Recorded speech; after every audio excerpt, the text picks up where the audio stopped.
Salutations, Imperial citizens and battle brothers. Welcome to the fourth part. One, one, two, three, four. Yes, welcome to part 4 of my rules update review for the Warhammer 40,000 2022 June update. We have talked about the Balance Dataslate, the Space Marines FAQ, and the Monitorum Field Manual points, and now we are talking about the rules updates. This is now a document explaining every single rules change, and I will try to be quick about this and try to explain all the things you need to know as much as you do. If I ignore something and you think it is something I missed, please tell me in the comments, but I will do my best to mention everything that's important. Number 1, redeploys.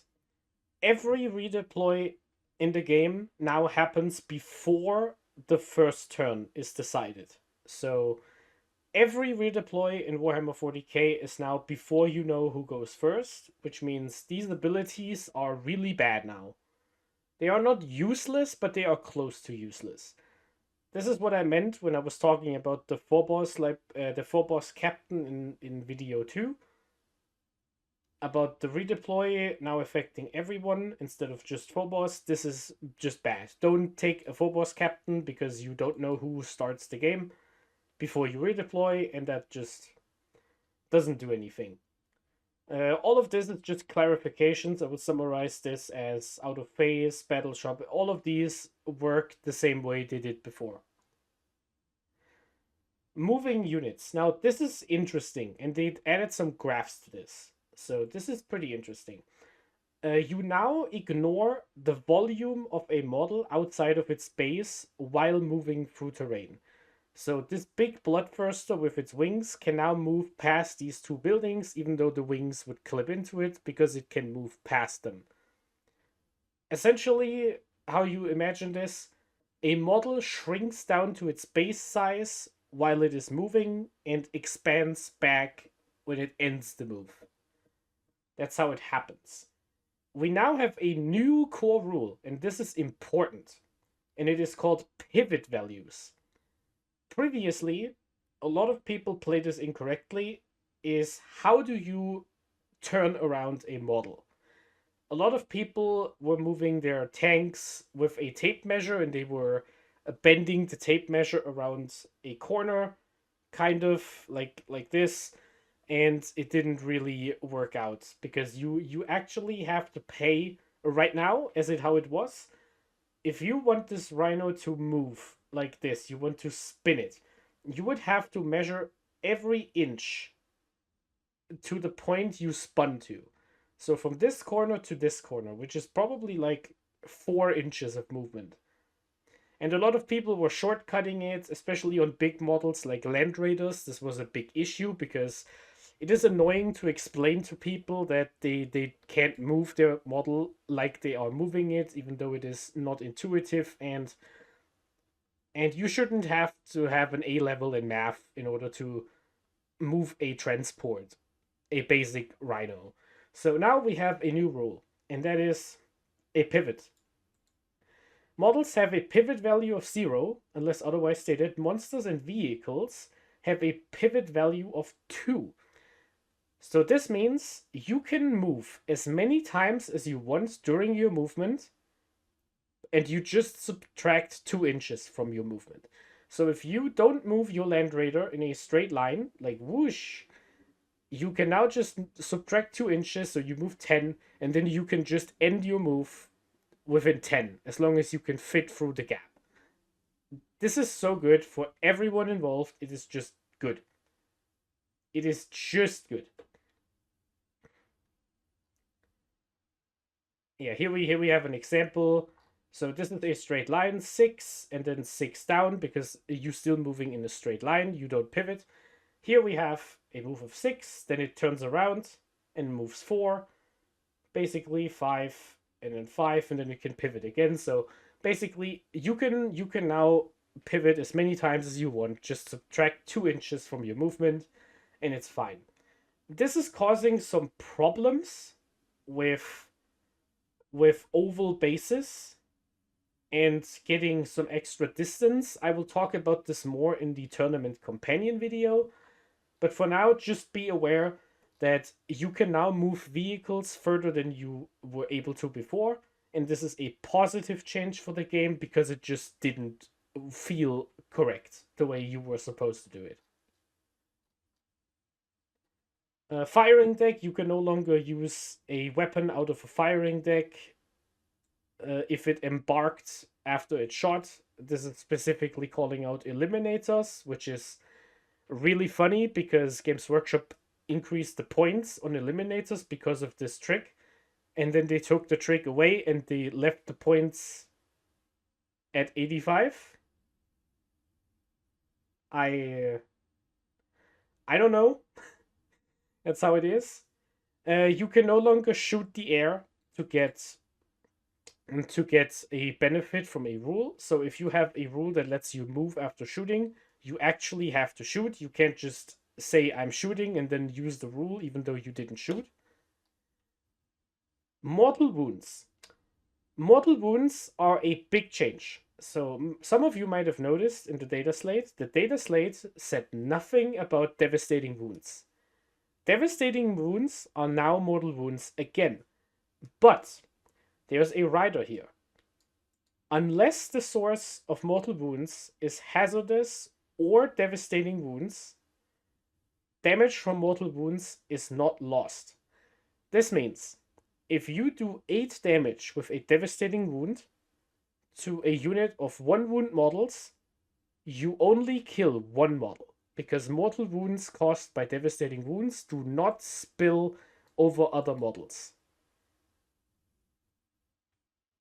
This is a big change because this means abilities like the Terminator Chaplain and Chief Librarian Tigurius now work. You now get a 4-up Feel No Pain against devastating wounds, which is the primary source of mortal wounds. Very big buff to these rules and very welcome too. Indirect fire. Indirect fire has a nerf, a quite substantial nerf. In addition to always giving your opponent cover and subtracting 1 from the attack roll, you always miss on an unmodified 1 to 3. This basically means you get transhuman hit rolls from 9th edition for indirect. So if you hit on 2-ups indirect, because you might be some Astra Militarum player with too many buffs, if you roll a 1, 2, or 3, you still miss. It doesn't matter what your ballistic skill is or anything else, you just miss. This is hopefully enough to never make indirect oppressive ever again. This also means Desolation Marines are completely out of the game. There is absolutely no way you would ever take Desolation Marines. Because you don't ignore this rule, because this is not a penalty to hit rolls. It is you ignore the -1 to hit, which applies in addition. So you can still hit worse than a 1 to 3 misses, but you can't hit better. Big one. Hazardous, you now have to put all your hazardous mortal wounds on the same model, and you can't purposely hurt your character unless the character's weapon was a hazard check failed. So this means if you have a unit of vehicles with hazardous, which doesn't apply to Space Marines, like it doesn't matter. Just be aware if your opponent has 3 Scout Sentinels with 2 wounds because of a triple hazardous 1, that doesn't work. One of them dies, and that's end of the story. Yeah, everything else. And devastating wounds, all of that is fine. Leaders still work the same. And here we go. So here we have some rules that I will have to explain in more detail. Let's, because some stratagems changed. In addition to the way stratagems work in the data slate, we have some stratagem changes. Number 1, the command point reroll. You can use this at any time, and now you can use the command point reroll to reroll a die when fast rolling. My American audience probably doesn't know what that means because they have always played it like this. Think about it this way. If you have to pass 4 6-up invulnerable saves, or your model is dead. Because you have a rhino at 1 wound, you have a 6-up because you have cover, and your opponent shoots 4 last cannons at you. So you have a 6-up save, and if you fail one of these, your rhino is dead. And then you roll 4 dice.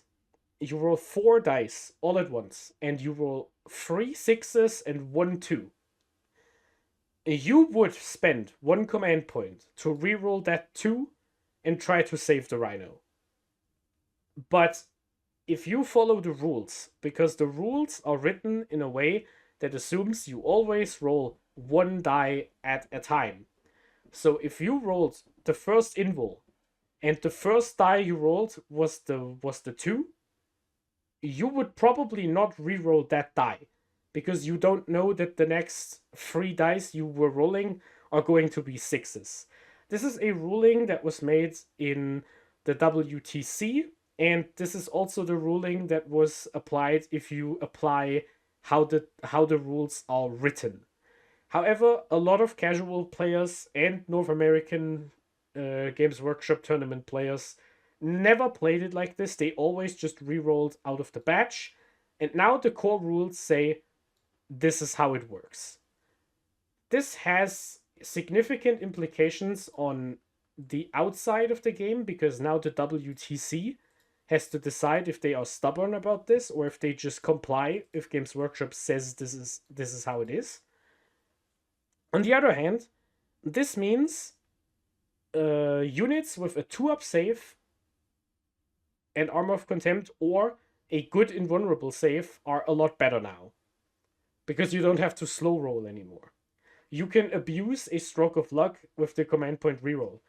And this has implications with the Marnie's Kelgar unit because your 2 Victrix Guard models with the 4-up invul and oftentimes a 3-up save because of 2-up and AOC means you can now tank a lot more damage than you were previously able to if you get a bit lucky. Because now you can reroll the fast roll dice. Really good. Insane Bravery is the same. Once per game, get battle shocked. The Grenade Stratagem. This is a big nerf. The Grenade Stratagem is a stratagem that people use once they get really good at the game. Because this was secretly one of the best strats in the game. Everyone at higher level built grenades into their lists if their faction had grenades. And that's a big one. You can no longer throw a grenade if you advance or fall back. And you now have to measure the 8 inches from the grenade's model. So you can no longer put a Gravis Captain into a unit of aggressors and then measure the 8-inch grenade distance from an aggressor. You now have to measure from the Gravis Captain. This is a significant nerf to grenades. This doesn't mean grenades are worse than before. It just means you will not use them as often as before. Not because it's not worth it, it's because you can't. That's how it is. Tank Shock. Tank Shock now checks the toughness of the vehicle and the toughness of the target you charge, instead of the strength of one of the melee weapons. There's no more +2 for the difference, and this is a good change because it was always strange how a little truck, a toughness 8 truck, was able to roll 14 Tank Shock dice because it had a wrecking ball on it. If the tank charges you with a wrecking ball, the wrecking ball is already being used in the fight phase because the wrecking ball is a melee weapon and it makes melee attacks. That's what that represents. Tank Shock represents the mass of the vehicle hitting you at charging speed. And for that, using the toughness is really good. This is a buff to Land Raiders, Impulsors, Repulsors, Rhinos, and it is a nerf to Redemptor Dreadnoughts, Knights, things like that. But I think it's fine. Good change. I like this change a lot. No changes here, just a clarification. You can use Rapid Ingress with Deep Strike. Everyone played it like this. Heroic Intervention didn't change, but it is now 1 command point. This means units like the Judiciar in Blade Guard are a lot better than they used to be. It also means Tigorius is pretty good, because he can do it for free. Because 1 minus 1 is 0, so that's a good one. This is a good change. This is an interesting change. It makes close combat more engaging, and you really have to check where your opponent puts their units, because you can't just charge something and then expect there will not be a heroic intervention. This is a good rule. This is a really strong rule, and you will use it more often. Here's a big buff. A big buff. Imperium Primarch models can now walk through walls. Robute, Gilliman, and the Lion found the door.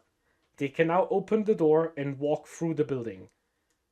This is nice to have. I'm not sure it makes Gilliman playable, but it definitely helps. It really helps, especially in combination with Heroic Intervention. You can now put a unit in front of the building. If you get charged, you can Heroic with Gilliman for free, because free strat maybe, out of the building, and then you just clap them. It is pretty good. Like, this is good. It definitely helps.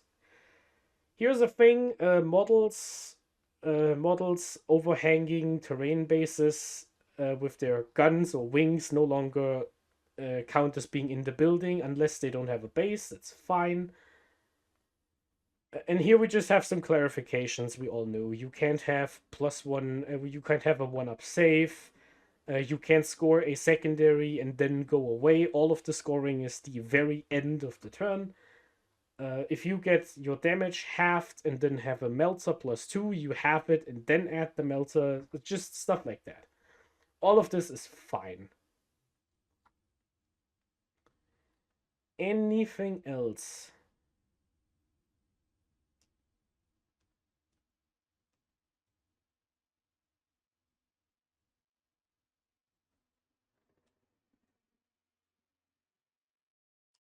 If a unit from your army has a rule that allows it to be set up on the battlefield from reserves in the first battle round, can that unit be set up? Yes. Okay, no, just same thing. So all of this is the same. We have some actions and some clarifications. You can go over this. Just assume that every rule you expect to work a certain way just works that way. That's how it is. Just after base to base, yeah. This is nothing new here. So maybe something in the bottom.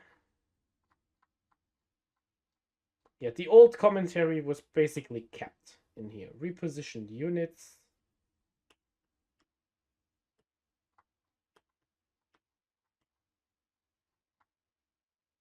Yeah, let's just go through this, and that's it. Yeah, okay. So pretty impactful changes with the stratagems and with the redeploy, and a lot of clarifications, mostly to rules that already existed. If you are a European player, you should be following the conversation about what the WTC is doing about the rule about the command point reroll. With that said, courage and honor, battle brothers, we march for McCraig.